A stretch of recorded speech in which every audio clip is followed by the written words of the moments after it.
progress out of economic and fiscal forecasting, which is one of the missions of the OBR, was one that it has helped to deliver. But I should say, that applied over the sort of first 3 years of the forecast in particular. I think years 4 and 5 have been a challenge for forecasters like the OBR, partly because it's got fewer outside forecasters to benchmark itself against. I think, as you heard from other experts, the Bank of England stops at 3 years. Lots of other private sector forecasters also stop at the 2 or 3 year mark. So you've got fewer points of reference when looking at the forecast 4 or 5 years out. I think the other reasons that are well understood for why our forecasts in years 4 and 5 have been more challenging have been around being too optimistic about the outlook for productivity, which was acknowledged by the OBR in its most recent forecast, and also just the inevitable consequence of shocks.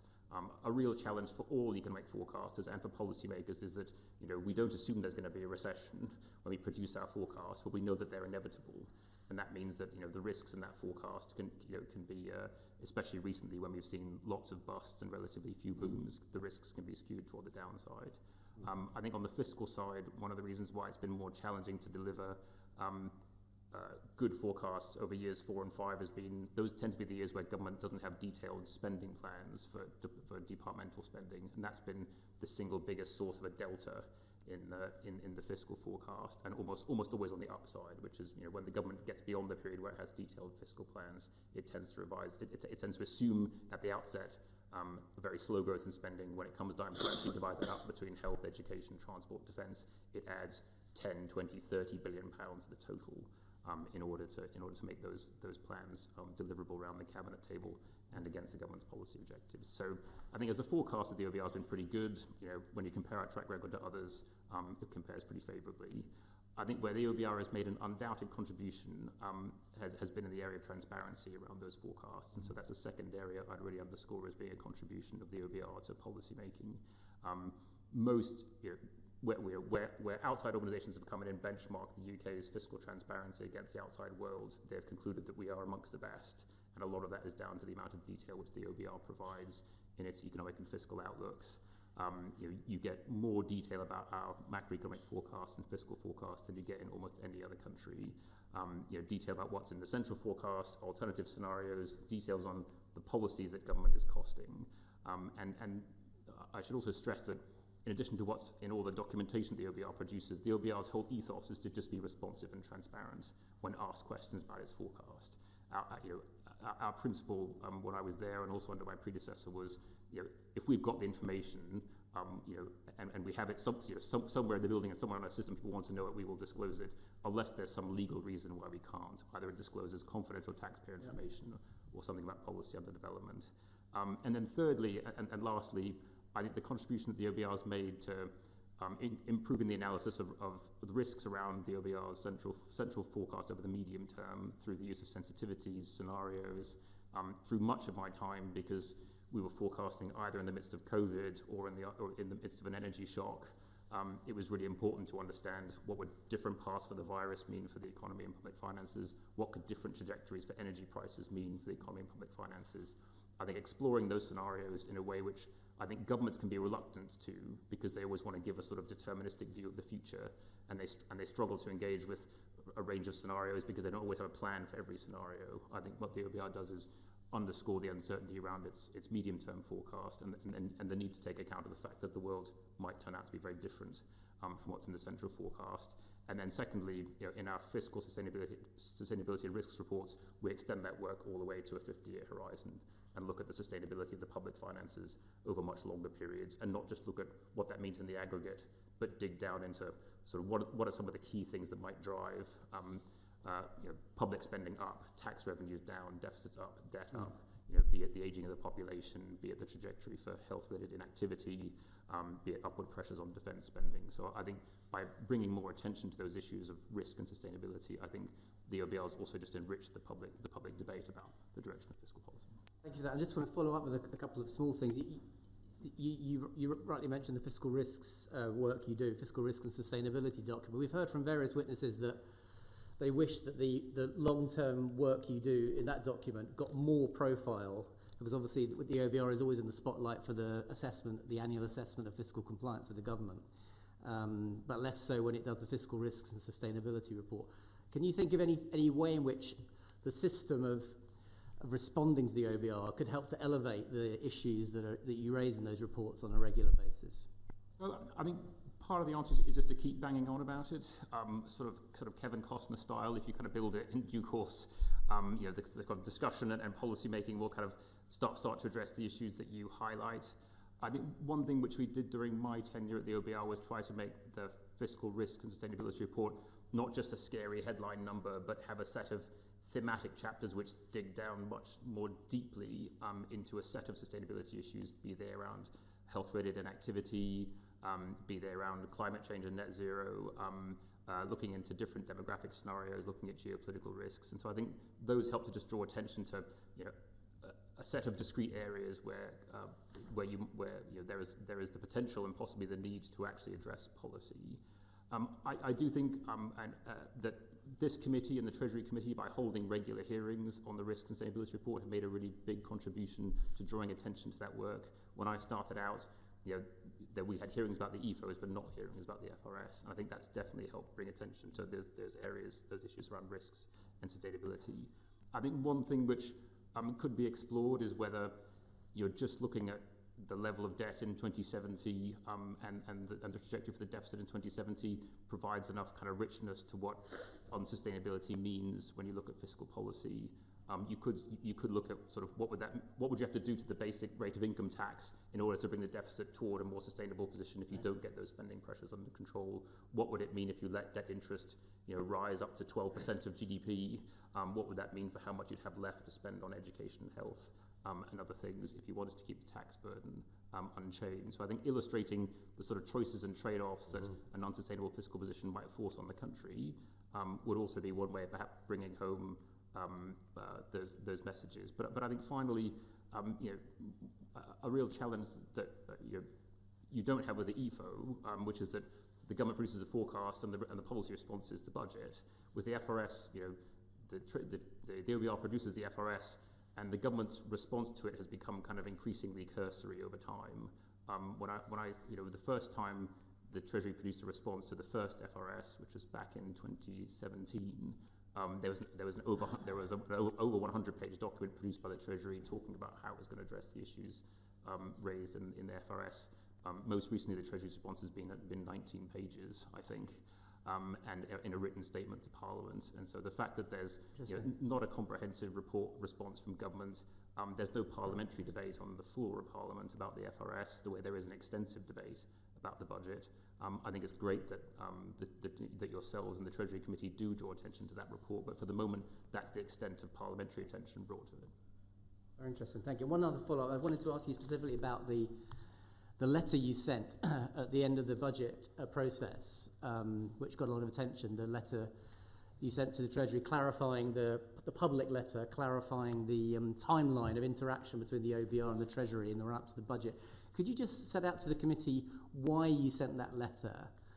And presumably it was in response to some elements of the process that you'd found unsatisfactory or needed clarification for future rounds of OBR Treasury interaction. Could you explain what those unsatisfactory elements were that you were seeking to draw attention to? Sure. The first thing I should say is that the OBR doesn't discuss the content of its forecasts with the media or anybody else outside the OBR. Or the Treasury or departments involved in preparation of the forecast in the run-up to budget day. But there had been in the run-up to this last budget in the autumn an unusual volume of speculation. And to some extent, there's always speculation about what the government's going to do with policy, and it's natural that government's having consultations with industry and with business and other places, and so the nature of those discussions get out and people understand there are policies under development.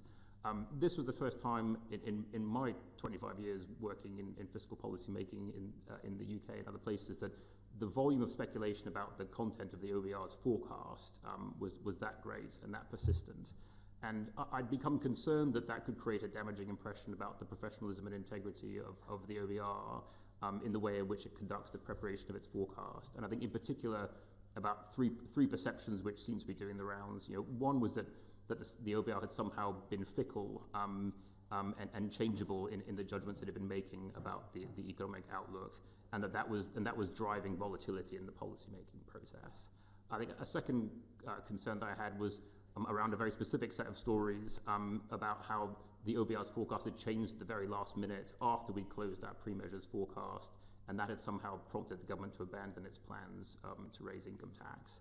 And third, that also the OBR had somehow colluded with the Treasury around setting the window for the interest rates that we used in our medium-term forecast, and that we'd chosen a window for interest rates that was particularly fiscally favourable to the government because that had been a period where expectations for gilt yields and bank rate had been falling.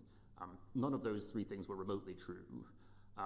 We had taken all the decisions, main decisions we took in that forecast about both the downgrade to productivity, but also the offsetting effects that there'd been in higher rates of inflation, higher real wage growth at the outset of the forecast. Actually, the variation at the bottom line of our fiscal forecast was remarkably small between the first round and the final pre-measures round of our forecast. The variation was a few billion to the bottom line, which, by the standards of previous forecasts I'd worked on was a very small amount of variation. We were used to, we were doing forecasts, and in the middle of it, Vladimir Putin invaded Ukraine and energy prices quadrupled. And those are just the sorts of things which is in the nature of forecasting. We have a very turbulent external environment, a volatile domestic environment, and so you have to deal with those kind of variations. In this particular exercise, there was really none of that, and so it was not the case that variation in the OBR's judgments was driving policy, and in particular, we didn't make any changes to our pre-measures forecast after the 31st of October. And so changes thereafter were not made to the pre-measures forecast and don't explain decisions that have been made on policy. And finally, the decision that we took about the interest rate window we used for the forecast, those decisions have been taken over the summer.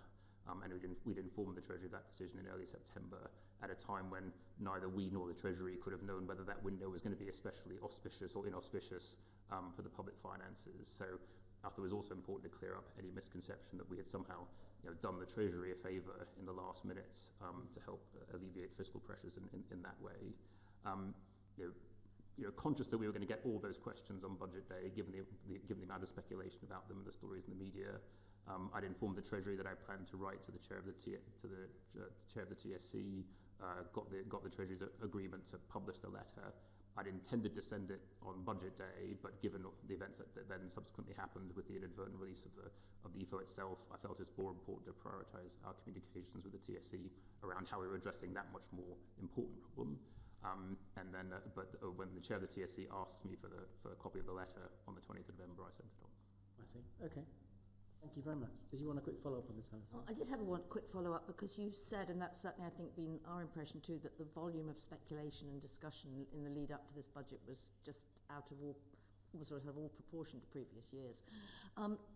Do you have any sense of why that was, and whether there were any sort of long-term aspects to it, or whether it was just a function of particular state of politics last autumn?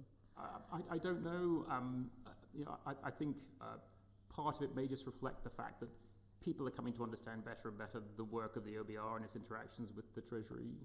And so I think in some ways people have a better sense of what happens at different stages.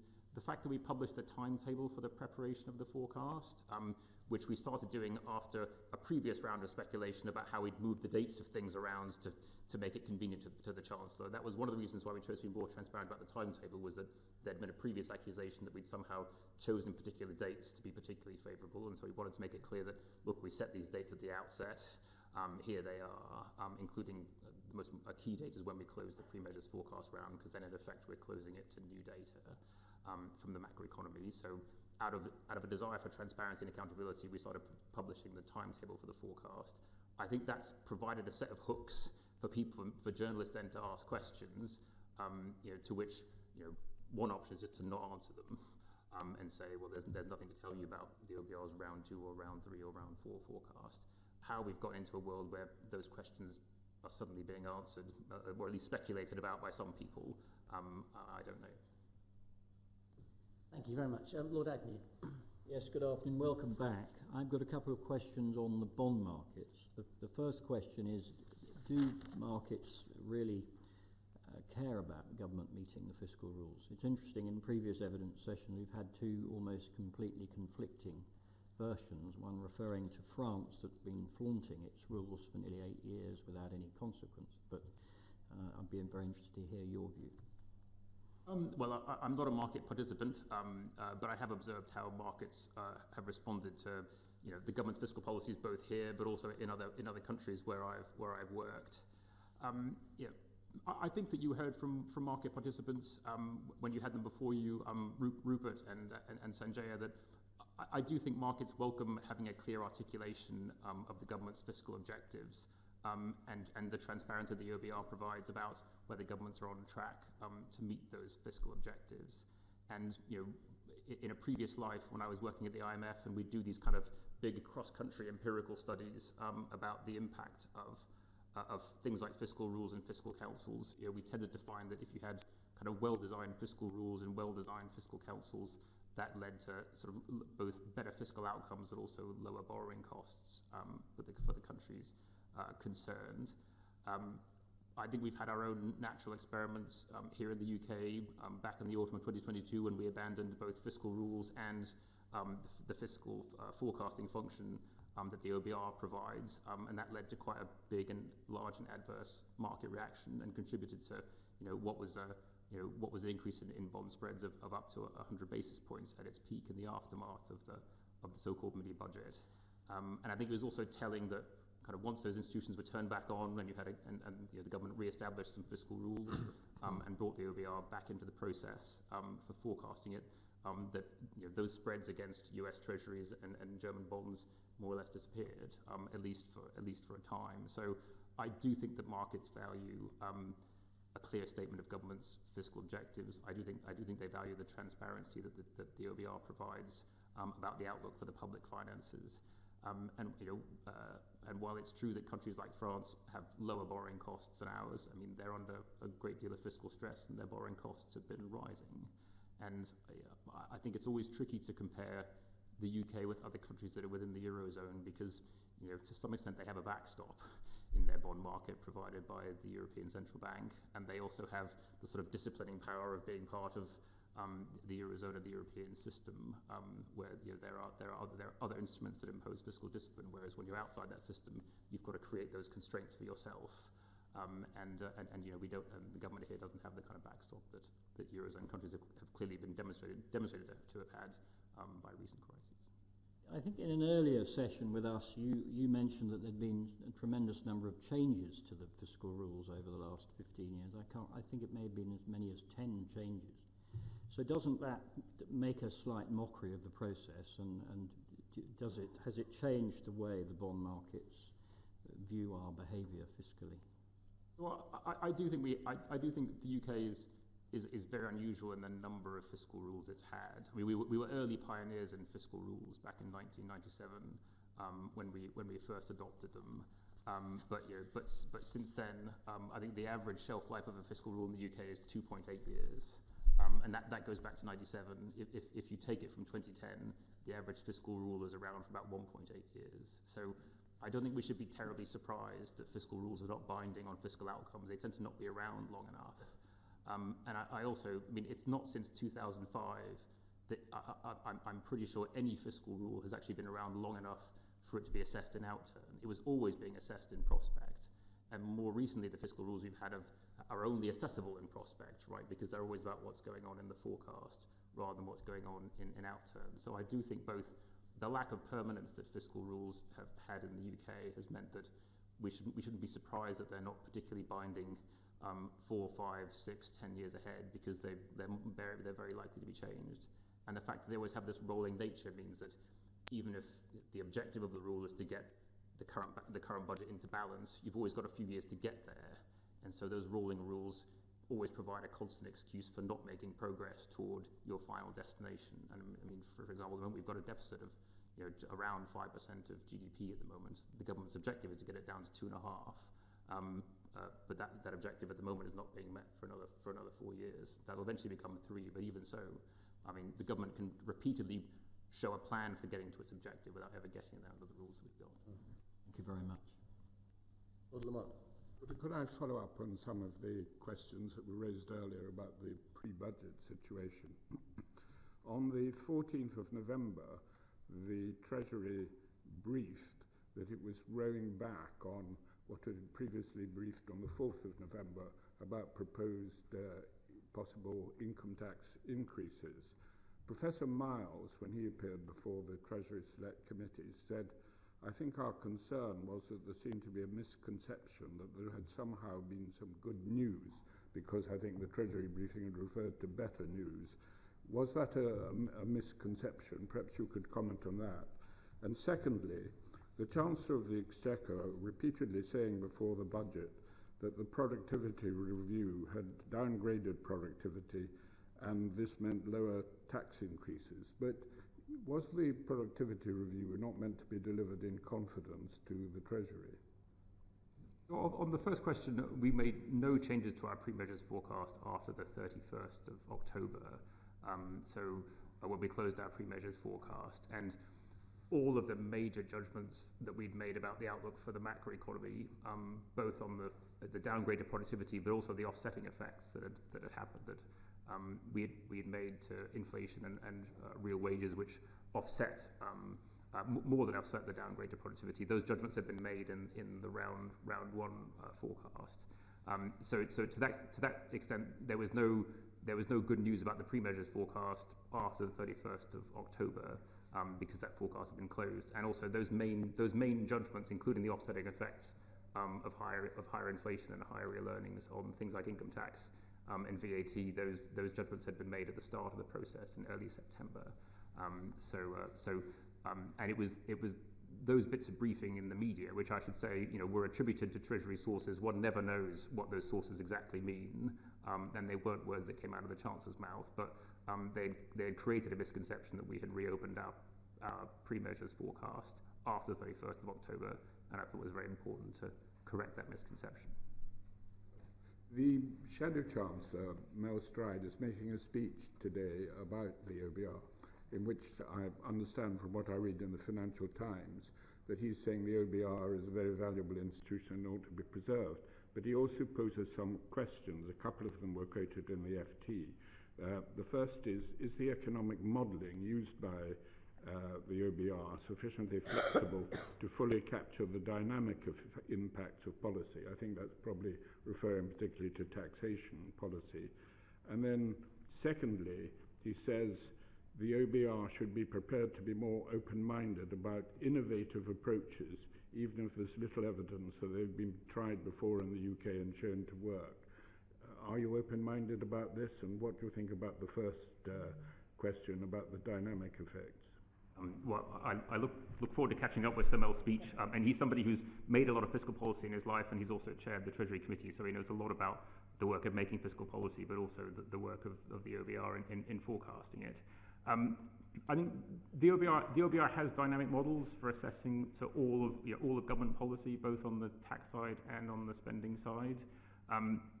As I'm sure we'll get onto later in the session, over the last 3 years, the OBR has taken a much more transparent approach to trying to assess the so-called supply-side effects of policy changes and show its working in its documentation about how things like reductions in taxes on labour supply can boost boost the labour supply and boost people's contribution to the workforce. How reductions in taxes on business can boost business investment. How changes to the planning rules can boost house construction. So we have tried to be more transparent in the way in which we capture those dynamic effects in our forecast. Previously, they'd always kind of been implicit in our economic and fiscal forecast, but we felt as though both for the sake of transparency and accountability for the judgments we were making, but also for the sake of providing more predictability to policymakers about what kind of dynamic effects we might assume, that it was only fair to provide more detail about how we make those judgments. And I should say we're always open-minded and keen for people to provide us with input, evidence, analysis that can help inform those judgments. We always based any judgments about, be it the effect of tax changes on people's employment choices, the effect of planning reforms on house building. We always drew on what were the best empirical studies out there in the literature. If they existed in the UK, that was great, because they would take account of all the peculiarities of the United Kingdom. If they existed for other countries, we would do our best to transpose them onto UK experience and context. And so we always try to draw on the best empirical literature we would find. We did think it was important to have some empirical grounding to those judgments, and we are blessed in having lots of really good macro and microeconomists in this country who do lots of work on these kind of areas. One thing which I think the OBR and the government could do more is that where there are areas that it knows it has an advanced and future policy agenda, to actually get some good pieces of analysis to say, well, look, you want to make this change to labour taxation, or you want to make this change to business taxation. What would a good panel regression show you about the impact of that on people's decisions to work or remain at home, or businesses' decisions to invest or not invest, so that when those policies are mature and announced to Parliament, the OBR is in a position to actually take full account of their impact. Lastly, and very briefly, does the UK have the right fiscal rules given the current economic fiscal circumstances? Was policy tightening at the start of this Parliament, given the background situation, appropriate? In other words, is the fiscal framework too pro-cyclical? I guess one thing I'd say, fiscal policy was actually loosened at the start of this Parliament, right? The fiscal rules that we now have in place are amongst the loosest that the UK has had in its history, in that sort of balancing the current budget means that the government can borrow based on its current investment plans up to around 2.5% to 3% of GDP every year. And as I said, because it's a rolling target, it only needs to get there in 3 years' time rather than be there at any point in time. So at the moment, it's allowing us to run a deficit of just under 5% of GDP. And most of that is structural, right? The economy looks reasonably close to trend given where inflation and unemployment are. So much of the borrowing that the government is doing right now is structural borrowing. And so I don't see much element of the government being constrained in its ability to support the economy at the moment. If anything, the rules that we have at the moment are providing the government the capacity to run quite a significant structural deficit. Thank you. Just a quick follow-up on that. So one of the things, obviously, that this Chancellor has done is change the debt, the measurement of debt, in terms of changing it from targeting net debt to net financial liability. It says, has that changed the way government approaches borrowing, you think? Are they taking advantage of that, or is behaviour switched as a result of the change of the way we measure debt? So it's quite a significant change to the fiscal rules that the UK has traditionally had, which have usually, as you said, just focused on net debt, which means that on the basis of that measure, the government could only offset the borrowing that it did against essentially holdings of cash or other countries' debt. But what it couldn't do, what moving to net financial liabilities allows the government to do is to borrow so long as it is investing in a financial asset, in some kind of financial instrument. So that means either the issuing of a loan or the purchasing of equity. It still doesn't allow the government to borrow to invest in fixed assets like schools, hospitals, railways, military equipment. But it does give them that additional flexibility to borrow to invest in financial assets. Based on what we've seen so far, I'd say the government has made relatively limited use of that additional flexibility.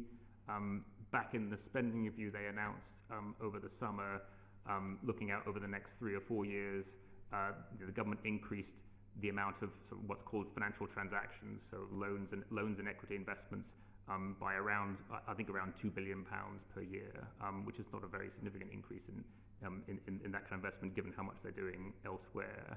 Kind of why that's happened, I think it's partly that I think the Treasury's made a very sensible idea, which is to corral the investment decisions in a handful of expert institutions, the National Wealth Fund, something called the National Housing Bank, and a few others, which where you have expertise in project assessment, making this kind of portfolio management, making these kind of investment decisions. Some of these institutions are very new, and I think it's just taking a bit of time for those institutions to get going. But I think another reality is that in practice, the government is still constrained on just the gross financing side. The government still has a relatively high gross financing requirement and gross debt issuance of around 8.5% of GDP. It's still got a net cash requirement of over £100 billion most years. And so that just means that even if the government might want to invest in lots of loans and equity investments, it still feels constrained and conscious that there's a limited appetite for going out there and borrowing lots of money on financial markets. Interesting. Thank you very much. Lord Razzle. Thank you, Lord Chair. we've had a lot of evidence that the current rules incentivize governments to operate without a significant fiscal buffer. Indeed, some of us, not our evidence, but certainly I suspect that the Chancellor this time had to rather mask what she was doing to increase the headroom in all the run-up discussions in order to avoid pressure from her party, or indeed the Tory party, to reduce taxes, her party to increase expenditure. Do you want to comment on certainly the first and possibly the second of my questions? I'll comment on the first, which is that, as I said at the outset, the current rules that the UK has are relatively loose by historical standards and by the standards of fiscal rules that other countries in Europe impose on themselves. They do very little to rebuild fiscal resilience at a time when we're now getting on to 3 or 4 years since the last major shock that hit the UK. We're still running a deficit of just under 5% of GDP. So we're sort of at significant fiscal disequilibrium, despite the fact that we've moved on quite a bit in terms of the shocks we face. So I think the rules that we have at the moment, don't require you, as you leave shocks behind, to significantly rebuild resilience. We're running a significant structural deficit. We're still piling up debt several years on from a shock. We aim to get borrowing down to around 2.5% of GDP by the end of the decade. That's a level that the average advanced economy already reached 2 years ago. So other countries have been much faster. I mean, either because they want to, or because their fiscal rules require them to, have been much faster at rebuilding fiscal resilience in the wake of a common set of shocks that all of us have faced in Europe, right? The COVID and then the energy crisis. So I think the rules that we have at the moment, partly because they've been loosened over time, and partly because of their rolling nature, just means that kind of righting the fiscal ship after a shock happens much more slowly at the moment in the UK compared to what other rules might have required had they remained in place, or compared to what other countries are getting on with doing in other jurisdictions. On top of that, I think you have the issue that governments just have recently set themselves very little headroom against even those relatively loose rules. So it got as low as £6 billion.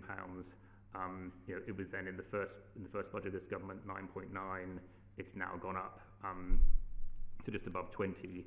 That's still a fraction of the average forecast error against the OBR's forecast, and to be honest, which is around £54 billion, and to be honest, against any forecast, any macroeconomic forecast, that is a very small amount of headroom.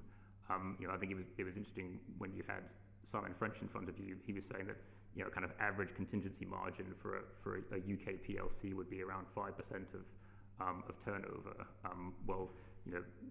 The OBR's forecast error is about 3% of turnover if you consider that to be £1.5 trillion worth of revenue. So even that would be, even if you had enough headroom to basically provide you enough insurance against the OBR's average forecast error, that would be less than a typical corporate would be setting aside against its own margin for risk. So I do think a combination of having relatively loose rules and then also setting aside relatively small amounts of headroom given the risks of the outlook has been one of the reasons why kind of fiscal outcomes has drifted away from what you've seen in other countries and what kind of previous governments might have targeted. But would you accept that the way the politics works, irrespective who the government is, that the economic press forecast before a budget or a significant fiscal event that there's going to be headroom of X, and that immediately puts pressure on the Chancellor to fill that gap, either if you're a Tory by cutting taxes or if you're Labour by increasing expenditure? Is that not pressure that comes from the fiscal rules? I think so, but it's sort of in the nature of having rules that we want them to do that, in that they're the objectives that you've set for themselves, you want to meet them, and chancellors typically do. So I think that's I describe that as a system working rather than not working. Thank you very much. Lord Blackwell. Thank you. Richard, the OBR's role is scoring and evaluating government policies once they're in office. But the reality is a lot of decisions about future fiscal policies and indeed the rules are made in the run-up to an election, in manifestos and in election promises, and the pressures of the election are such that parties are inclined to be less honest than they might be about the difficulties they face and paint a more optimistic picture of what they can do. Do you have any thoughts about how in the UK we could encourage more responsible policy making in the run-up to the election, and is that something that the OBR would have any role in? Yeah, so I think three things happen in the run-up to general elections which have contributed, I think, to the fiscal situation that we find ourselves in. I think first is that as you approach elections, the incumbent party's fiscal plans become increasingly heroic and implausible. And in particular for the post-election period. I think we saw that with the previous Conservative government's plans for departmental spending, which held real per capita spending frozen in cash terms for 5 years as a way of delivering their stated fiscal objectives going into the next parliament. But they only explained how they were going to deliver those spending plans for one of those 5 years, which was the year ahead. And as it turned out, when we reopened, when we looked again at those spending plans based on more comprehensive disclosure from the Treasury, there were a number of undisclosed risks in there. So I think, as you approach general elections, I think there's extraordinary pressure on government to say increasingly implausible things about the future. As a way of trying to show that they can square the circle between their fiscal objectives and what they're promising the electorate. I think a second challenge is something which is an issue with all parties, both those in government as well as those in opposition looking to be in government, which is that I don't think any when we looked at the last general election, I don't think any political party presented a comprehensive and costed financial plan for government. They tended to be very explicit and very specific about what they weren't going to do or what they weren't going to touch. They avoided being very specific about what they were going to do when they were in government. I think just if you look back at Labour's manifesto, the costed part of the Labour manifesto had them raising and spending around £8 to £9 billion over the course of the government, sort of in the final year of the government of this parliament. If you look at their first budget, they raised £40 billion in tax and they spent £70 billion. So it was nothing like what their actual plan, what their actual fiscal plans turned out to be in government. And so I do think that when you look at party manifestos in the UK compared to what you see in other countries, are just much less sort of comprehensive, well-costed plans for government, and tend to be just very different from what governments end up doing in practice. And then I think a third issue that we have in the UK is that when governments do get elected and they codify their fiscal objectives in legislation, in the Charter for Budget Responsibility, there is remarkably little discussion, either in public or in Parliament. There's no parliamentary debate. There's very little analysis that goes into sort of assessing and evaluating and demonstrating the kind of features, risks, and benefits of that particular set of fiscal rules. And I think, as a result, fiscal rules tend to be very tied to the person of the Chancellor, but they seem to have much less buy-in from the governing party, from the rest of Parliament, whereas in other countries, fiscal rules just last longer because there's just much more buy-in to the fact that people think these are the right rules for the country. They should guide fiscal policy making until these objectives are met. And so I do think post-election, it's remarkable how quickly fiscal rules kind of just get adopted and put on statute, and then people then start to criticise them in retrospect and say, well, I wouldn't have gone for those ones if we'd known this or that. And most of those features were well understood at the time. Those rules were presented to Parliament for discussion. I do think some other countries have found ways of addressing these various problems, sometimes using their fiscal councils, but sometimes just using kind of interesting institutional and procedural innovations. The Australians produced this thing called the PFO, which is the pre-election economic and fiscal outlook, and it's not produced by their fiscal council, it's produced by the Australian Treasury, but it's put together by the Treasury sort of in concert with the central bank, with the Parliamentary Budget Office, but it's actually signed off by the Permanent Secretary of the Treasury as his or her best view of where the economy and public finances are going to go, and it's produced after a general election is called. And it's a sort of discipline on the outgoing governing party because they don't want the permanent secretary of the Treasury and this group of people to produce a forecast which looks different from what the government's plans look like, because they would reveal that those were, they weren't built on credible bases. The Dutch and other countries, including the Australians and others, do rely on their fiscal councils to cost manifestos. That's not a tradition we have in the UK. It's not in the legal framework, and I'm not necessarily saying it's something which the OBR should do, because we have institutions like the IFS and other bodies that do cost manifestos quite well.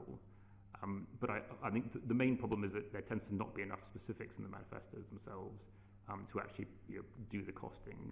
But I do think somebody could provide some guidance for kind of what is good practice in writing party manifestos, so that you can actually understand the financial implications of what government's committed to, so that that kind of costing can be done. And maybe that's something that the IFS could do. Maybe it's something the Treasury Committee could promulgate. But making party manifestos something that the electorate has a better understanding of what they're actually voting for, I think would be good. I think on fiscal rules side, I do think there should be more public debate and parliamentary discussion about fiscal rules before they get adopted. And I do think that better analysis of the features that they have, how they assess how they're consistent with being resilient to the known risks around the forecast, and how they're consistent with medium-term fiscal sustainability, will just lead to a better and more collective sort of parliamentary and national decision to commit themselves to these rules before they're then implemented. I mean, can I just see if I can crystallise a couple of possible recommendations there? Then, I mean, the Australian example is interesting. Clearly, one wants, we would want to avoid either the Treasury or the OBR becoming party political in terms of costing manifestos and being accused of being one side or the other. But could you see a case for, say, the OBR producing a pre-election view of the fiscal challenges that was not costing what any party was going to do, but simply setting out his view of what the economy faces over the coming years, against which the parties could then be challenged to address how they would deal with that? Yeah, so it's a role played obviously by the Australian Treasury in Australia. It's a role in the Netherlands played by something called the Committee on the Budget Margin, which I suspect is an odd translation into English from the Dutch, but it's basically a report produced by a consortium of the head of the Dutch version of the OBR, the Treasury, the Central Bank and others, and they produce precisely that report, which is what are the risks and challenges that are going to face the government in the next parliamentary period, and they actually provide explicit advice about how much headroom the government should have against its fiscal rules in light of those risks. So I think it's a way of trying to build in some contingency into fiscal plans to take account of those risks. So I think other countries have managed to find institutional solutions to both informing the election debate, but also bringing greater realism into fiscal plans once governments are formed, rules are set, and decisions are made. I think they've managed to do it without particularly politicizing any of the organizations. I don't think anyone would accuse the Dutch version of the OBR as being a political institution. And the Australian PBO similarly does work at least on costing and policies without being seen to be drawn into party politics. As I said, I'm not saying particularly the OBR needs to do the costing of manifestos, but I think what's needed more is that there's better guidelines from somewhere about how to make sure a manifesto is actually informative from the point of view of economic and fiscal policy making. And then secondly, your point about debate around fiscal rules, which at the moment a Chancellor simply announces them and they keep changing, as you've commented. So could you imagine a situation where, and maybe the Bank of England ought to be part of this, Bank of England, the OBR, the Treasury, set out some possibilities and that there is a period of discussion before they're adopted? I guess the most important thing is that when rules are adopted, there's an exploration and an understanding and a discussion about how they're consistent with actually restoring fiscal sustainability, which is what most governments want to achieve. And I think also that either the design of the rules themselves or in the amount of margin set aside against them, that margin is consistent with what are the known risks around the forecast, which are both the inherent risks in any forecasting process, which, as I said, for the OBR on average 4 years out is over 50 billion, but also just known risks and pressures that everyone knows at the moment are unfunded, be they things that come from the geopolitical sphere, be they just volatility of interest rates and market conditions, be they just the ordinary economic cycle. I think kind of stress testing rules before everybody commits to them and demonstrating their kind of features and risks, I think is something which we could do a better job at before we just kind of go snap and say, right, these are now our permanent fiscal rules which we're going to stick with for a parliament. Thank you. Thank you very much, Lord Burns. Thank you. Richard, I mean, you mentioned that the OBR does the long-term exercise, and we agree that it's been very welcome innovation. It's provided some very valuable analysis, but could more be done to encourage governments to actively manage fiscal risks and safeguard fiscal resilience over a longer period? You say there could be a better response from government to your reports, but is there anything in the present architecture that means that these long-term pressures receive so little attention? I mean, some of the numbers that you have produced for the longer term, to say they're scary is to minimize them. And in a sense, there's a general view, this cannot happen. Something else is going to have to intervene. And are there any changes in the way in which this is all conducted that could mean more discussion about the longer term public expenditure issues and tax reform? I mean, I'm staggered by the extent to which the work that you do in this area really does receive little attention. It's not just that it doesn't receive press attention, but it doesn't seem to inform debate within government. I think one of the main reasons is that there is not an expectation that the government produces a comprehensive response to the OBR's fiscal risk and sustainability report. As I mentioned, it's gone from being 136 pages to 19, and I think if you want to know what the government's response is, there has to be an expectation on government to produce a response that I think is more comprehensive in terms of explaining how its overall fiscal strategy is consistent with meeting its fiscal rules over the medium term, given the risks that the OBR has identified, and then maintaining fiscal sustainability in the long term, given what we know are the pressures on the public finances. I think it also needs to engage more in the specific risks that the OBR identifies in its reports. Now, obviously, there are lots of them.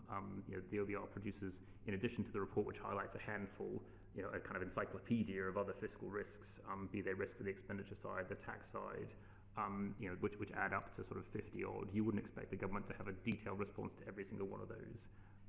But I do think government could say more about what is seen to be the most material risks to the outlook at the moment. I do think, as I said, I think it's good that that report gets the attention of this committee and the Treasury Committee of the Commons. But it is notable that there is no parliamentary debate about the FRS and no expectation that any minister has to kind of, other than present this written ministerial statement, which lately just gets published alongside the EFO and everything else. That there's not focus on the floor of the House or in other places on these issues.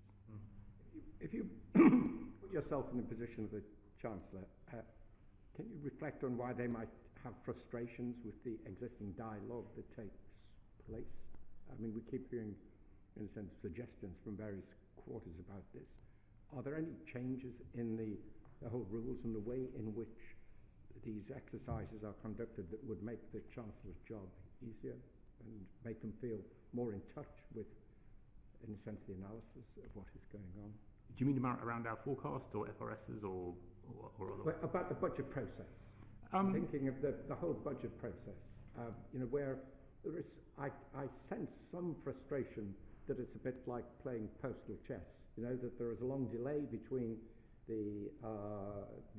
what you say and then their response and then what you say, and some of that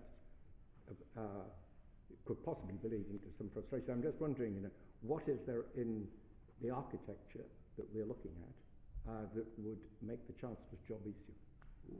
I guess during my time, I guess partly because I was forecasting in the midst of a pandemic and then an energy crisis. I mean, I was oftentimes the bearer of bad news to chancellors and to the Treasury, and so to some extent it's sort of understandable that they're not thrilled to hear that there's this latest shock to the economy and public finances. It has these consequences. It's going to require a difficult set of decisions. These things are oftentimes disrupting what are ultimately the plans, which their policy plans for which they feel they got elected and want to implement, and then they're suddenly told this bit of bad news, which is going to make that more difficult. So I think to some extent, they didn't always look forward to meetings with the OBR for those reasons. But we did meet regularly with this Chancellor, with her predecessors as well, to talk through our forecasts. Those discussions were always respectful, professional. They got increasingly focused on substance over time as well, I would say, which was, I think, a good thing. Talking about changes to our forecast, talking about how we were going to treat measures.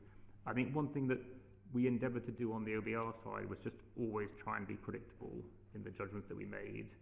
And then when we're making big judgments, like the change we made to productivity in this most recent forecast, to make them as early as we can, so that we could signal to policymakers that they may well require an adjustment to policy, and thinking about the consequences of those changes. So we try to operate a kind of no surprises policy in the way we arrive at our own judgments.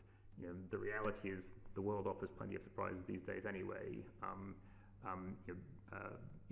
including to policies being made in other jurisdictions, which you just have to sort of reflect on and plug into forecasts. So I think from the OBR side, trying to be as predictable as possible in the judgments that it makes, which I think means about being as transparent as you can about how we put forecasts together. I think on the Treasury side, it just means kind of just accepting there is a lot of volatility out there in the world, and that gets reflected in a volatile forecast. And to try and basically to try and give yourselves enough headroom to absorb that kind of volatility, but also be nimble enough in policy making that if it turns out that the amount of the shock that we've seen in the most recent forecast exceeds that headroom, to be able to make policy changes to keep you on track on meeting your fiscal targets. Lord Lonsborough. Thank you, and good afternoon. Many commentators describe the OBR as policing government policy rather than simply being a forecaster and assessor of fiscal policies. And I'll give you a couple of examples. I'm sure you're familiar with them. Last week, Julian Jessup, the economist, described the OBR as the economic equivalent of football's VAR, overly fussy and constantly second-guessing government decisions. Andy Haldane described the OBR as, quote, inhibitor, not enabler of growth. And David Susskind, in a similar vein, described the OBR as the ultimate arbiter on the government's plan to achieve economic growth. In other words, judge and jury. What do you make of these assessments? Well, I don't agree with them. And why is that? So the only powers that the OBR has are those that are given to it by Act of Parliament. These are powers delegated, by vote of people in this House, which were to produce a forecast and analyse the risks around it, to assess whether the government's on track to meet its fiscal rules, and to cost government policies. And those are the three things which the OBR has done throughout my predecessor's tenure, throughout my tenure. Unlike the majority of the 50-odd fiscal councils out there in the world, we're actually explicitly prohibited from giving the government policy advice or feeding our ideas into the policy-making machine, either publicly or privately. And one of the things which we've consistently done, and including in our private interactions with the Chancellor and Treasury, is to always stop ourselves from advising on policy, because that is not our role. It's for the Treasuries and policymakers to make. When it comes down to kind of, are we somehow, nonetheless, are we somehow having an influence on the policy-making process? Well, look, chancellors set their own fiscal rules. If they want to break them, they can break them. If they want to change them, they can change them. And as we've discussed, they frequently do, once every 1.8 years since 2010. So, chancellors constrain themselves to their own rules, but oftentimes change rules. Governments often change rules when they don't suit them. I think, as you've also discussed in this committee, in principle, the Chancellor is not obliged to use our forecast if they don't want to. They can disagree with aspects of them, but none have opted to do without an OBR forecast, with one exception. and that had the consequences that it did.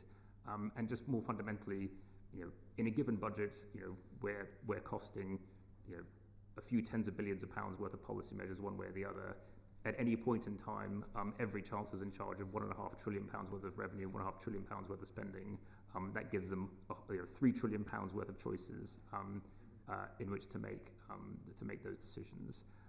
I think what creates the impression that the OBR's forecasts are somehow driving policy has been this fact that chancellors have left themselves very tiny amounts of headroom against fiscal rules to which they are very personally committed. And so the net result is that the normal amount of volatility in any macroeconomy, from over any 6-month period, gets translated into a normal amount of volatility in terms of changes to the forecast, which can't be absorbed by the tiny buffers which chancellors have left themselves in recent years, and that results in significant volatility in policy making. What's driving that relationship between the forecast and policy making is the very small amount of headroom the chancellors have left themselves. There wasn't this relationship. Back when George Osborne had £80 billion worth of headroom against his fiscal rules, or Philip Hammond had 40 billion, you didn't see that kind of one-to-one relationship between changes in forecasts and changes in policy. It really is an artifact of leaving very, very small margins against rules to which chancellors feel very personally committed to meeting, and them operating in an inherently volatile environment. And this issue of very narrow headroom and a very tight fiscal tightrope, certainly, does it not, it raises the profile and the influence of the OBR because of the sensitivity. As you say, if it was an 80 billion buffer, then there'd be far less media and political interest in the assessments and the forecasts of the OBR. And has the OBR not found itself partly in this corner because the margin for error is so tight that you're a bit of a convenient punch bag? The organisation is. I think so. I think it's a bit like blaming the Met Office for changes in kind of national fashion trends. People say, "Oh, look, the Met Office is forecasting it's going to be cold," and everyone suddenly puts their coats on. It's like people aren't putting their coats on because of the Met Office forecast. They're putting their coats on because it was cold yesterday and it's likely to be cold tomorrow. It's a kind of reasonable response to the environment that you're in. The OBR is just communicating that in a technical way, through its models and forecasts to policymakers. Fiscal policy in this country is constrained because we've got debt approaching 100% of GDP and a deficit of 5% of GDP. It's not because of the OBR's forecast. The OBR's forecast shows it coming down. The reason we're constrained is because we've got a lot of debt and we're borrowing more than almost any other advanced economy at the moment. Thank you. Lord Davis. Yes, I want to ask about the... Oh, I'm sorry. Oh, sorry, Lord, I forgot. My apologies. Lord Liddell had a brief follow-up and I forgot. I'm so sorry. Follow-up. You said you're by statute not allowed to propose policy. Shouldn't we be thinking about whether that's right? It seemed to me a possible institutional model. I mean, the Conservatives tried, and I was very in favour of it, setting up this Economic Strategy Council with Andy Haldane to come up with bold ideas for how we promote growth in this country, from which there's a wide political consensus that is the top priority of the government. I mean, wouldn't it be right for the OBR to actually tell the government, look, if you're serious about promoting growth, what you should be doing is this and this and this, because that is what our models tell us. So I think Parliament in its wisdom has prohibited us from doing so. Yeah. I do think it was a good decision and a prescient one, in that I've seen and worked with fiscal councils in other countries where they provide precisely that function, which is providing policy advice for government to government about what to do about the fiscal situation. And I think what tends to happen is they just become another voice in the cacophony of voices feeding into fiscal policy. And I think in the UK we are already blessed with a number of very good institutions which come up with policy ideas. The Institute of Fiscal Studies, NISA, the Resolution Foundation, the CPS. They've all got good policy ideas which feed into the policy making process. I suspect if you asked people in the OBR what their ideas would be, they would sounds an awful lot like what you hear from those institutions depending on the topic. And so I don't think people who work in the OBR are particularly privileged in knowing what to do about what the right policy solution to a given societal problem is. I think they also have no legitimacy in providing that kind of advice because they're not elected, and they don't work closely with ministers. I think what they're good at and have proven themselves good at is kind of forecasting the economy and actually costing the ultimate policy decisions of government. I don't think if in the end the OBR started providing policy advice, it would add very much to the policy debate, which is already enriched by these other institutions. Apologies, Lord Davis, over to you. I wanted to ask about the Budget Responsibility Committee and whether it's right that it should be 3 members. I know this is an issue that I understand this is an issue you've thought about, but before directly answering the question, could you just give some idea about how the committee actually works in practical terms? Are there other people present who make substantive contributions as well as those who have the final vote? Yeah. So I guess one thing to remember about the OBR by comparison with other sort of independent bodies in the macroeconomic policy-making space is that the OBR is a forecaster, not a policymaker. And I think, and one of the most important things to remember about the OBR is that it needs to produce a consensus forecast. So the BRC is comprised of 3 members: the chair, the economic expert, and the fiscal expert, and they've all got to agree on every single number in the forecast. Because if you think about it, the alternative would be that you had three different forecasts from 3 different members of the BRC. The government would almost certainly choose the most optimistic one and say we're going to base our fiscal plans on that because we really like that person's view of things. The opposition would almost certainly choose the most pessimistic one and say that this shows how the country is going to the dogs under this government's fiscal plans. And I do think it's actually in the process of discussion and deliberation within the BRC, and which I should say are always informed by expert advice from our excellent staff about kind of where we think things should go. And obviously, when I was there, David's voice had a lot of weight on the economic forecast side because he's a much more experienced macroeconomist than I am. Tom always had more weight on the fiscal side because he was much closer to the fiscal details. But all the decisions we made collectively. Every number in the forecast we stood behind as a group of people.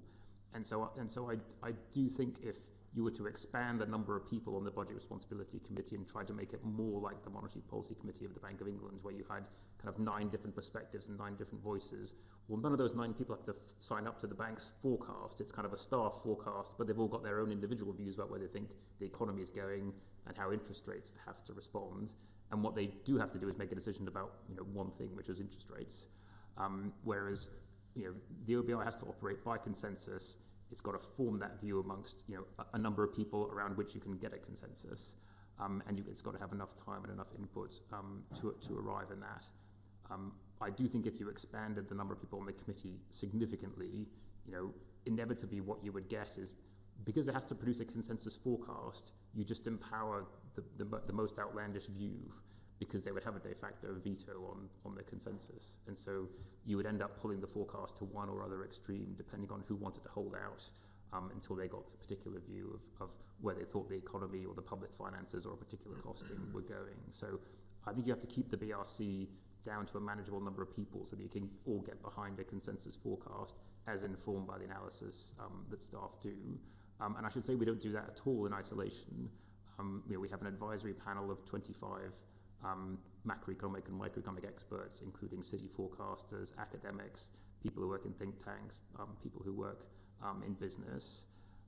We regularly consult experts on topics which we are not au fait with. When we had a big energy crisis, we just rung up people who knew about energy markets and how they operated and said, come in and talk to us about where Britain gets its gas from, how much it costs, how it feeds into both the commercial and retail price of gas, how do we feed it into our inflation forecast. So we regularly try and engage experts in the outside world in kind of those deliberations and those discussions. So it's not at all a kind of closed ivory tower where we just talk to ourselves.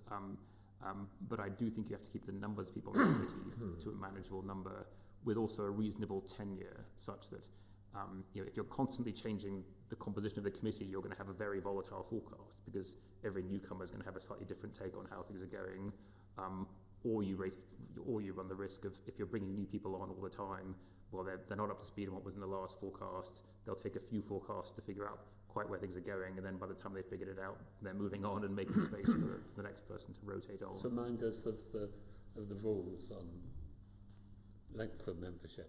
So 5-year terms, nominated by the Chancellor, approved by the Treasury Committee, and then renewable for a period of for another period of 5 years. So a maximum of 10 years. I mean, I should say, now that I've departed, the whole of the BRC will have turned over the last 5 years. None of the members who were running the OBR in 2020 are still there. Thank you very much. Lord Pittigan. Yes. My question is about the characterization of the relation between the OBR and the Treasury and the government. And I'm not suggesting we go over your statement again, but more harking back to the 5-year tenure. During that time, how would you characterize that relationship? Clearly, the level of transparency and good relationship is paramount to the underpinning of the quality of the information you get in order to build the forecasts. Certainly, we got from the staff of the OBR in some of our inquiry very positive feedback. The general consensus, things went well. Having said that, there were two obviously mishaps that were pretty well advertised. One was the Hunt sort of debate about the 22 billion black hole, and of course the timing of the productivity change or update. And so maybe those two were some dissonance compared to what we've heard. So generally speaking, in the last 5 years, what's your characterization, and are there lessons learned from all this and things you would suggest should be changed? So I think, setting aside, I mean, for me, the biggest exception was the period leading up to the mini budget in the autumn 2022, where basically there was no relationship between the Treasury and the OBR at the time, but it then very quickly got re-established in the aftermath of the mini budget. I mean, setting that period to one side, during my 5 years running the OBR, our relationship with the government has been characterised by professionalism, sort of mutual trust, a high degree of necessary collaboration in putting together the forecast, because the OBR has 52 staff, the Treasury has 2,000. There are also thousands of other people occupied in other parts of government which are helping us to put together our forecasts. So we rely, we make all the judgments ourselves, and ultimately everything that goes into the economic and fiscal outlook is the OBR's content. But we draw on information, expertise from all around government. The decisions and judgments that we make about things like productivity are decisions which we make in discussion with the Treasury. When we were conducting our supply side review over the summer, that was a process which included a series of exchanges with Treasury economists. The Treasury has a lot of excellent macroeconomists who shared their analysis of where they thought the trajectory of the UK economy was headed. We also talked to lots of other experts in the city and in academia about what they thought, then came to our own view in light of what we'd heard. So I think we collaborate very well with the experts in those sorts of areas. I think from time to time, bits of the fiscal framework come under stress, and I think reveal weaknesses in the fiscal framework which need to be addressed. I think the issues around the planning and forecasting of public spending that came to light in the run-up to and the aftermath of the last general election was a good example of that. I mean, the forecasting of public spending and spending on public services was always kind of a lacuna of the UK's fiscal framework, because it's more straightforward to forecast tax and benefits because policy is clear. If you leave it unchanged, you just run tax policy through how many hours are being worked, and you figure out what that means for income taxes over the next 5 years. There are many fewer parameters to go on when you're trying to look at the health service, defence spending, asylum, policing, because ultimately those are complicated machines delivering public services to people, and governments can try and tell you those machines are getting more efficient. They can try and tell you they've got plans to bring spending down. But what was revealed in the run-up to the last election was that the Treasury was aware of risks and pressures on those budgets, which they should have disclosed to us at the time we were doing our March forecast, and they didn't. But what I would say about the Treasury is that we did a review of that episode. The Treasury committed to a much more transparent approach to the planning and forecasting of departmental spending, and I think we did move to a much better system for doing that, which has more bottom-up element on the OBR side. and where the OBR asks a lot more searching questions, and also has the outright discretion to disagree with the Treasury's view of public services spending, as it did in its last forecast. And so, I think where weaknesses in the framework get revealed, I do think the OBR and the Treasury are quite good at getting back together and figuring out how to close them. The same was true about how to close the gap revealed by the mini-budget, which was the ability of governments to basically announce major fiscal policy decisions without an accompanying OBR forecast. The introduction of the fiscal lock, I think, was a very good innovation, which closed what was a very apparent and costly gap in the way in which we run the public finances. So I think in that sense, from time to time, the system comes under stress and reveals a set of weaknesses. But more or less, in the fullness of time, we've been pretty good at closing those gaps. Thank you. Do you want to follow up? Just a quick follow-up. You mentioned the 52 staff, which I just wanted to quickly come back to your opening comments in relation to the fact that human beings make mistakes. There are only 52 staff, a budget of £6 million. Is there not an issue around the resourcing of the OBR? You're saying from time to time it comes under particular levels of stress, but it seems to me a low level of a resourcing for an organisation that we've already discussed has a very high profile. I think the OBR is the right size for the job that it's got at the moment. And I should say it's grown quite a bit since it was first established. It started out with around 17, so it's significantly larger than it used to be. It's much smaller than the CBO has in the US or the Dutch version of the OBR, the Central Planning Bureau, which has got several hundred. But I do think, because the way in which we prepare our forecast, which is drawing on analysis and expertise from across governments, but coming to our own judgments, I think works. And where we've taken on new responsibilities, be they to produce the fiscal risk and stability report, to do this, to be more transparent about the way we score supply side effects. One thing I would say about the Treasury is that the Treasury holds the purse strings on the OBR, right? It decides how much funding the OBR gets over a given 3-year period. At no point when the OBR has been given new responsibilities in legislation has the Treasury not provided the resources that go along with that. So I do think the OBR is reasonably well resourced for the job that it's given. I think the Treasury has been good about resourcing the OBR where it gives it new responsibilities to undertake.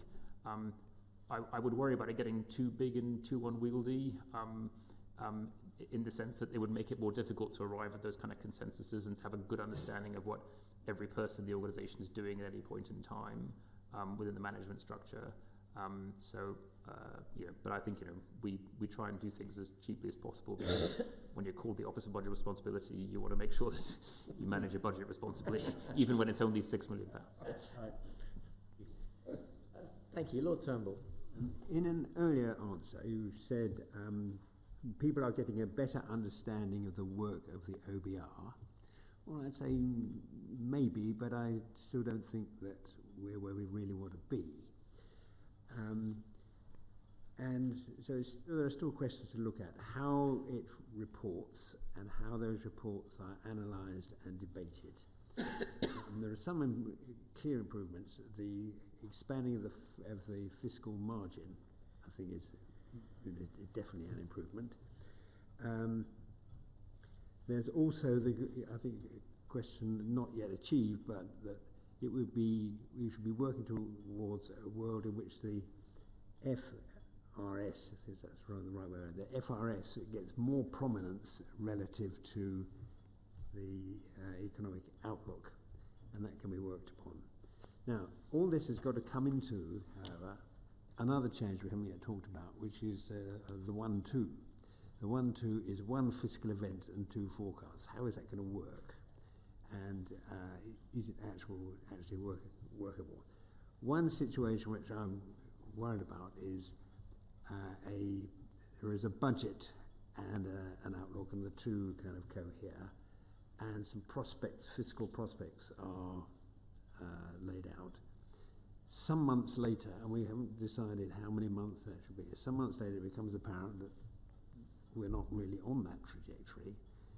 But this time, the Chancellor is going to say, I'm not going to respond to that, as I've often done in the past. I'm actually going to wait until the next report. Now that requires a kind of a patience and a maturity from all sorts of people, media, politicians, markets and so on, to wait and see. Now, and we get away from, if we can achieve it, we would get away from sort of knee-jerk responses to some very small changes in very small margins. But are we going to achieve that?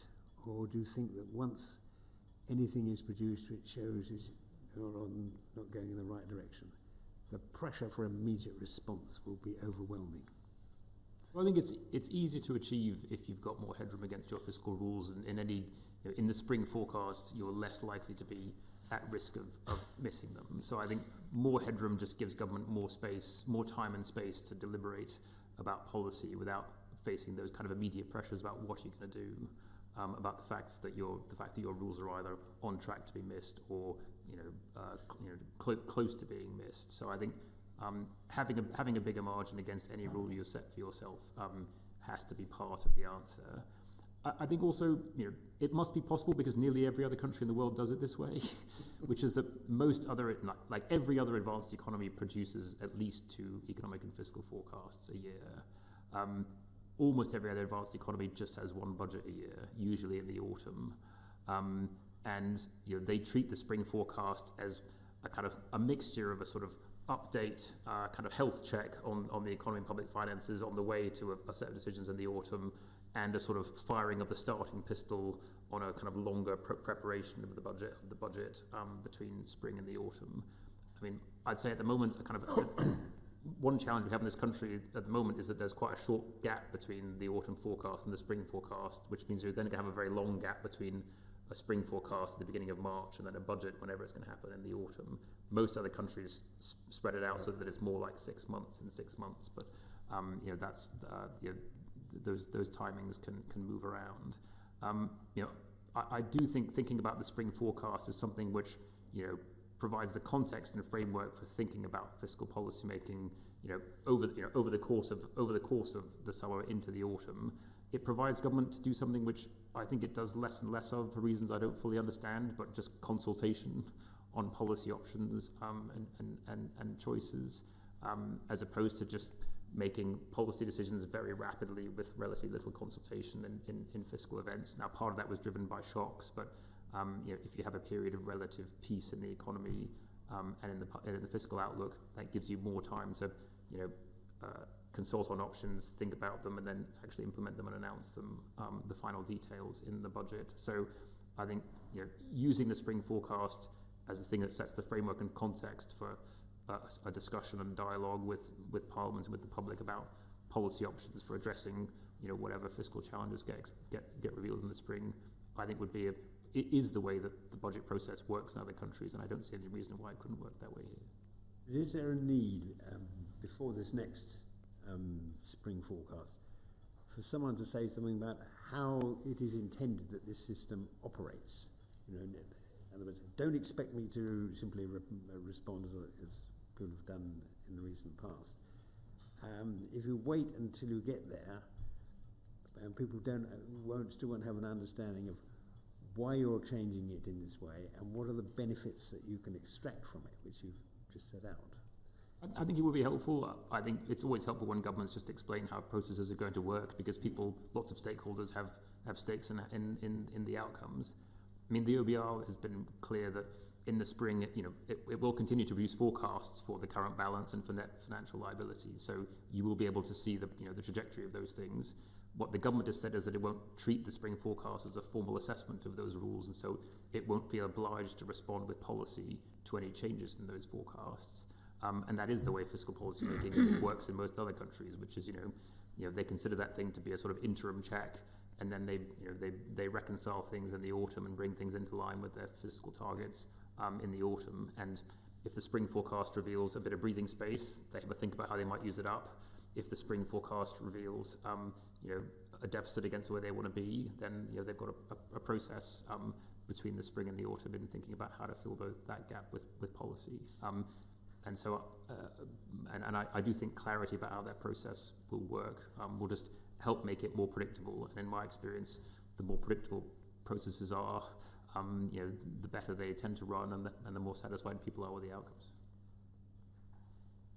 Thank you. Baroness Wolf.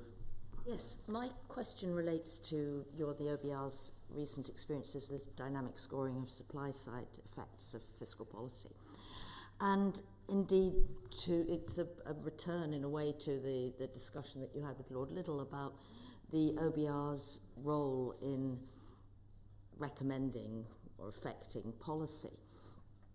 And I totally accept that your job is not to propose policies, but I'd like your view on how important the scoring is and whether it's appropriately important in determining the policies that governments actually adopt. And I'm not sure that this, I don't think this is anything you can avoid, but I'd be very interested in your views on this, because for example, when we had Robert Choate and Andy King here, they talked about the fact that the process of scoring can make for quite a difficult OBR-Treasury relationship, because clearly the Treasury wants you to score stuff and say it'll have a wonderful effect, and you might disagree. And you referred to the fact that you tried to be as transparent as possible and look at the evidence, but of course academic and statistical and recent history is always going to be partial, and there's going to be a lot of uncertainty. And this also has a knock-on effect, not just in direct relationships with the Treasury, but with what the Treasury basically encourages ministers to propose and not to propose.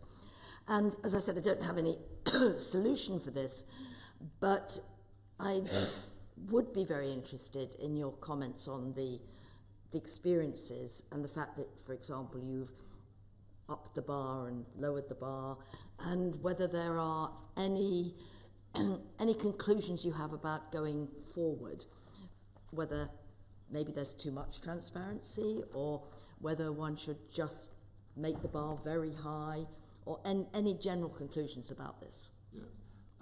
So I should start out by saying that the OBR was always very transparent about how we're talking about assessing the economic effects of policy measures. Yes. So usually fiscal policy measures, but sometimes also regulatory policies and other kind of changes.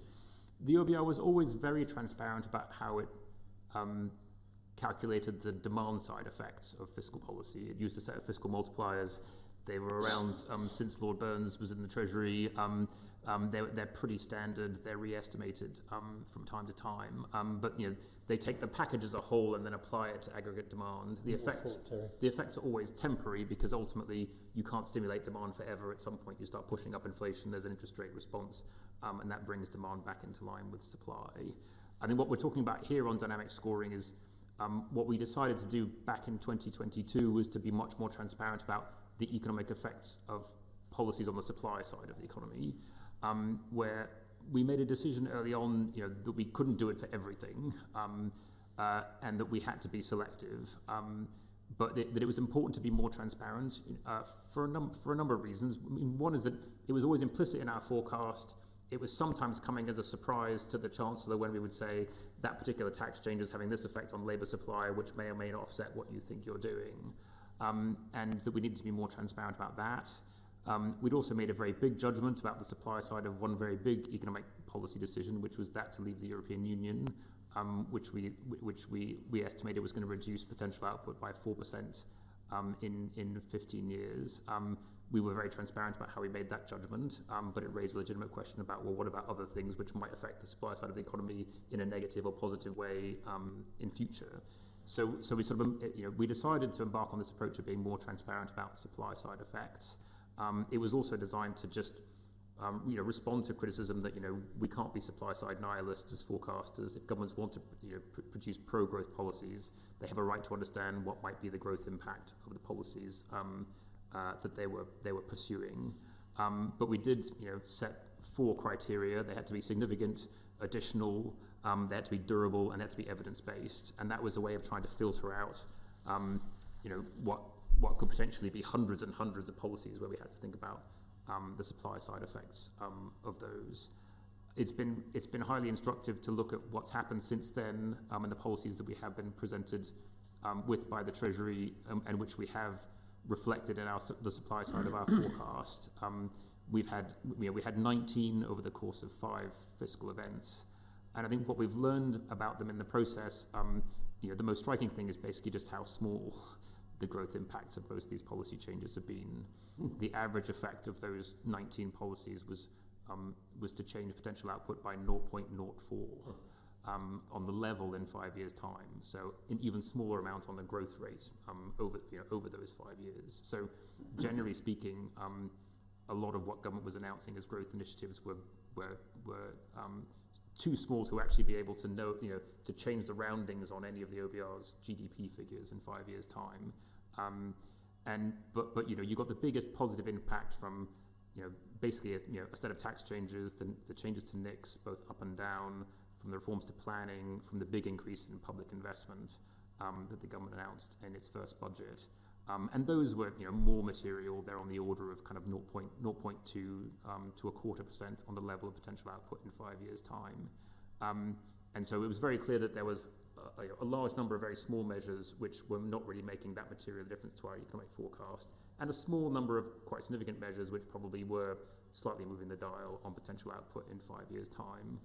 I think what had concerned us was that in setting up this framework, quite quickly it spawned a cottage industry across government of just trying to come up with anything you can to try and move the supply side of the OBR's forecast, because in principle it's sort of free money if you can get it in the forecast.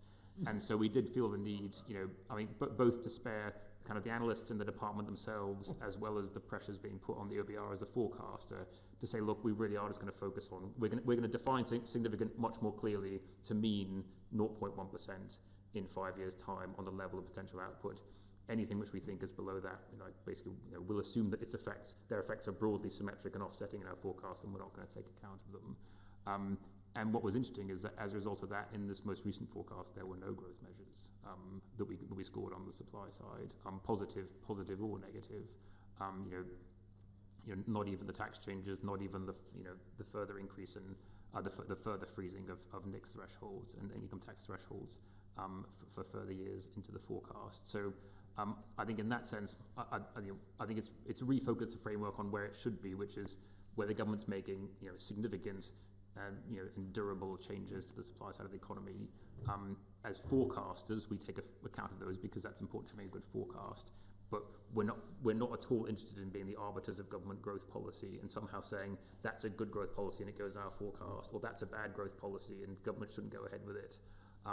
We don't want to be in that position, and we set the threshold to make sure that we're focused on the policies that enable us, capturing the effects of policies that enable us to get our forecast right, rather than whether the policy itself is good or bad. That's not a judgment for the OBR to make. Do you think that the Treasury and government has understood how tiny the effects normally are, and that the cottage industry might be, if not exterminated, at least in fairly clear retreat? I think so, because they were disappointed by the results, right? I think they tended to be crestfallen to discover that kind of all the work that they put in came up with relatively small changes to the level of output in 5 years' time. Now, one of the things which the change framework still allows for is the government to kind of package together policies. And I think the thing which the OBR will need to police going forward is, how do you stop the government putting together kind of happy meals of policies, which is, kind of hamburgers and French fries and a kind of apple pie all going together, and we'll call that, a growth strategy, and how about that? That's not really what you want to see in the future. That threshold needs to be applied to individual policies and their impact on the forecast. Just a quick follow-up on that. Do you think? Oh, I'm sorry. No, Lord Blackwell first, please. Yeah. Well, I'm just wondering whether this econometric approach, as you like, to evaluating policy options does have the potential to underscore more radical policy changes that might be proposed. So let me just explain what the modelling approach is effectively a bottom-up view of the economy, that there are millions of individuals whose actions contribute, and if you can model those accurately enough, it sort of determines what the next phase of the economy is going to be, and you can just technocratically, as it were, project that forward. There's another view of the economy that says a few big decisions by a few people actually shape the economy and the way people react. Entrepreneurs who created Microsoft or an Amazon or change the way people think about investment. And those are top-down, big shifts, not things that you come out and modelling the details in the econometric model. And if you had a government that, as opposed to a cottage industry of small things, was proposing some fundamentally big shifts in the framework for the economy, how would you be able to accommodate those? Yeah. So the OBR is comprised of technicians, who are tasked with trying to think about how to forecast things, and I think it is a good discipline on governments to try and produce evidence for their assertions about the transformative effects of their policies. And I do think there would be nothing wrong with a government that said, we think this policy is going to have a transformative effect, and here is the evidence, to support that assertion, rather than just assert it.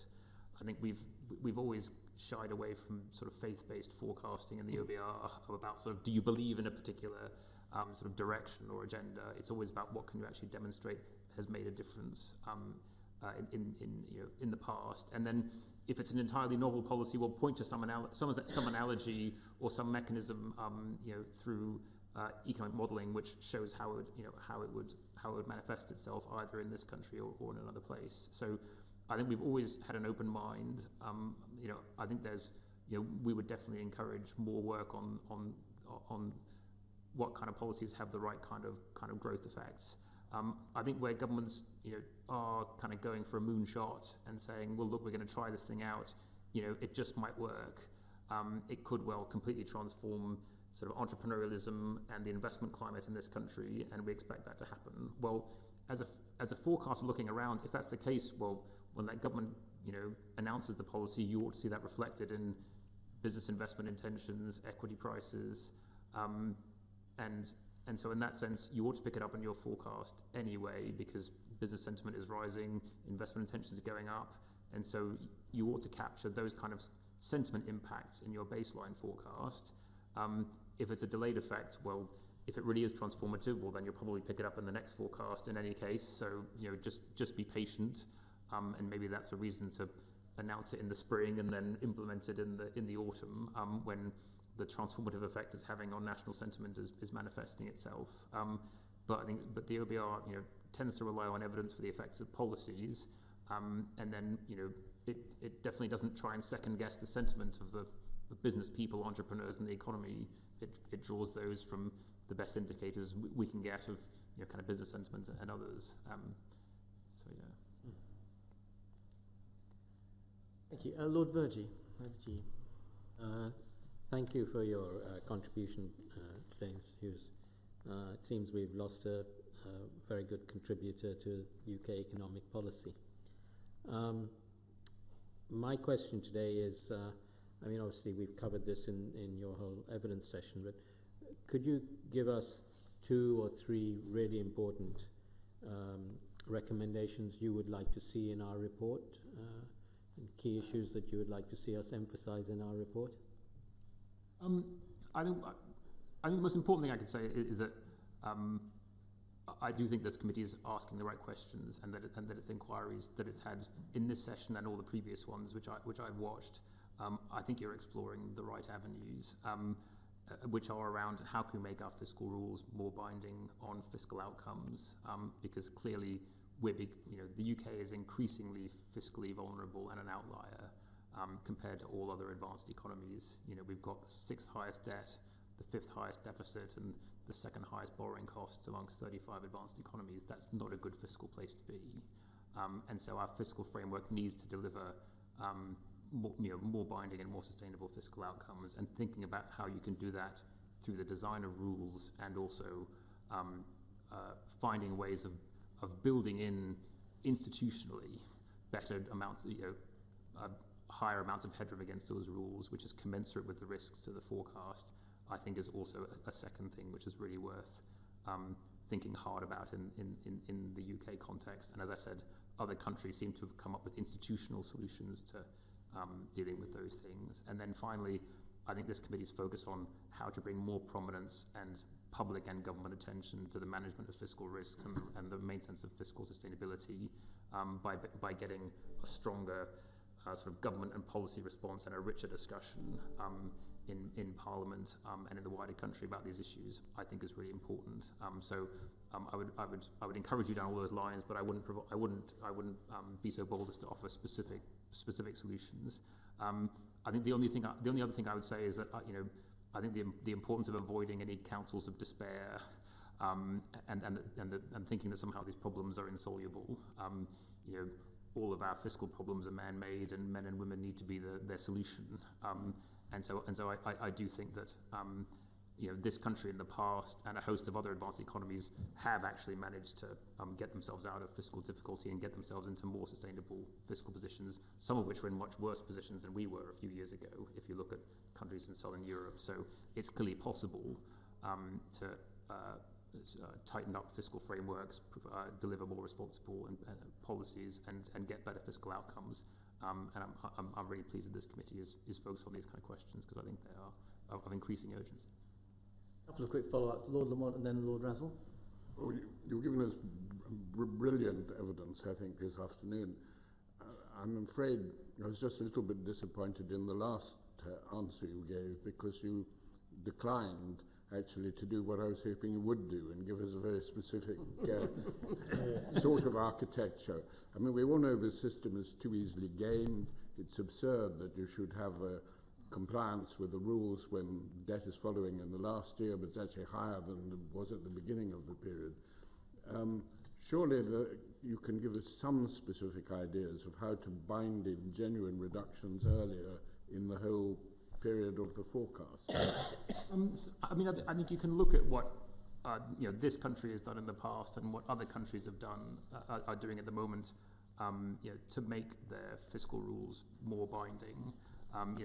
One thing is just targeting a level of debt rather than targeting it falling. And like, if you want debt to be lower, then target debt to be lower. Yeah. Don't target it to be falling in 5 years' time. I think what other countries also do is they have kind of fiscal rules or fiscal guidelines which are more constraining on the path of the deficit rather than where it needs to be in 2 or 3 years' time. So it's actually more binding on the budget being announced rather than on future budgets.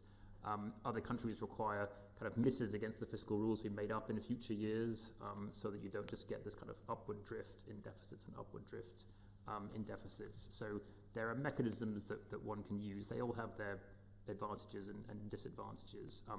But I do think that we've had for some time now in the UK fiscal rules that have been rolling in nature. Yeah. And the thing about rolling fiscal rules is that rolling fiscal rules make sense when you're in equilibrium and you want to stay there. When you're in disequilibrium, what rolling fiscal rules allow you to do is never get there, because you've always got a 2 to 3 year excuse for why you're not there at the moment. Yeah. And so I think the rules that we need rules that are designed for a country which is running a 5% deficit and doesn't want to stay there. And at the moment we've got a set of rules which have allowed the UK to stay there for the last 5 years, while other countries have actually got their deficit down to something more like 2 or 3 in the time available since the last crisis. Lord Razzle. Yes, I think Lord Lamont has moved you a little bit further. Could I try and move you even further by asking you what you think when you turn on the Today programme after we produced our report and you listen to our chair, what do you hope his first sentence will be? to thank Richard Hughes for his valuable contribution to our report. I really shouldn't. I should not put words into this committee's mouth in terms of the recommendations that it wants to make. I mean, I think you've had really great evidence from everybody in front of you. I've learned a lot from it. I think it's great that you've talked to a broad range of voices in the UK. I think it's also great that you've talked to people who work in fiscal councils and fiscal policy making in other countries, because I do think we have a lot to learn from there, especially because fiscal rules and councils are now almost universal in Europe, so there's a lot of experience to learn from. And so I wouldn't presume to give you recommendations, but I certainly look forward to turning on the Today programme and hearing what you say. Glad one person does. When we go off the record, will you tell us? Well, we have no more questions. Richard, thank you so much. You've taken a huge, wide range of questions, and not just on the OBR, but as you were keen to put out at the beginning, this is an inquiry which looks at the range of issues on the fiscal framework, including but not limited to the OBR. So thank you for stretching the range of the questions we're looking at. We're really grateful, and with that, I can declare this meeting closed.